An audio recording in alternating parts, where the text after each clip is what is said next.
બગીચામાં હાલવાનું ચાલુ કર્યું પેટ ચાલુ પડશે ને આ પેન્ટ પછી ખુલ્લું પડશે એટલે મેં તને નાડું નાખી દીધું. હા બરાબર છે. નાખો નાખો તમે નાડું નાખો. ફ્રી ટાઈટ લાવે એ કાકા હા આ શું કરો છો? આ નાડું આમાં નાખું છું લે ભરધ્યા.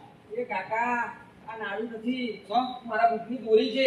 શું થઈ ગયું પણ એમાં? એટલે પણ એના કરતા એક વખત મને કહી દીધું હોય કે ભાઈ સ્વપ્નિલ મને નાડું આપતો હું આપી દે. કેમ તું નાડાની કરે છે?